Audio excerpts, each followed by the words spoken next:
Okay, so I had motivation in the classroom, so I'm just going to be doing the other five. So I'll start with theory.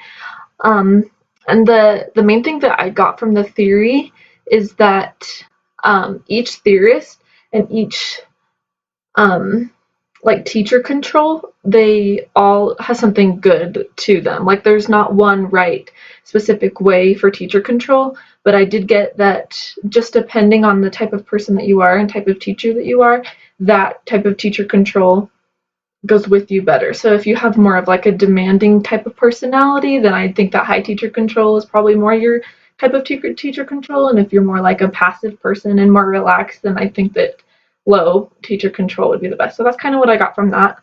Um, and something from the utmost importance is that students need to feel needed and they need to feel wanted, and that to do that, like mistakes need to be beneficial in a way as well.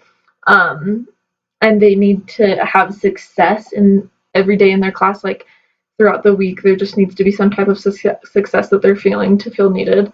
So in my classroom, I plan to have success every day in my classroom, and I'll just do this by not making things obviously impossible to solve. Like if there's a certain assignment that I have, I'm not going to make it so it's like impossible. Maybe they can work together in groups to have them solve it all together and then go to get together as a class and solve it together so that they feel successful.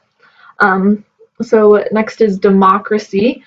Um, and something that I got from democracy is that students need to be heard. Um, so for students needing to be heard, we need to create like an atmosphere where everybody feels that way, and that just means like class meetings. A lot of people mentioned that, and create rules together as a class type thing. So something the most importance to me would be the class meetings. I think that that's the best way for students to feel heard. Something I plan to implement in my classroom. I worked in a fifth grade classroom a little bit ago, and they had class meetings every Friday. And throughout the week, they would fill out these little papers that were compliments or concerns. And so we had a compliments and concerns can, and they would fill these out for a concern they had in the classroom or a compliment they had to somebody or just about the classroom. And then we'd go over these on Friday, and they could choose to be anonymous or not. And so I think that's a great way for the students to feel heard of just coming up with those concerns, and they can even be anonymous if they want to be. So that's how I plan to implement that. Um, Intervention. This I just got that the teacher needs to be on the student side. Like there should be a teacher and student relationship, but they shouldn't be like opposite relationships where the teacher's just way up here and the students are way down here. Um, so the utmost importance is that you you don't want to embarrass the kids when you are like dealing with behaviors that they're having. So that's just creating trust. And so a way to do this is just to talk privately with them, and that's something that I plan to do as well, as not like stop the whole class in front of everybody, like make sure that we're going up to them in private or talking to them after class. I think um, something that we learned in child development once was, instead of saying stop doing this, you tell them what they should be doing. Like instead of saying stop doing this, say, oh, let's keep our mouths quiet while the teacher's talking and have our hands by our side or something like that.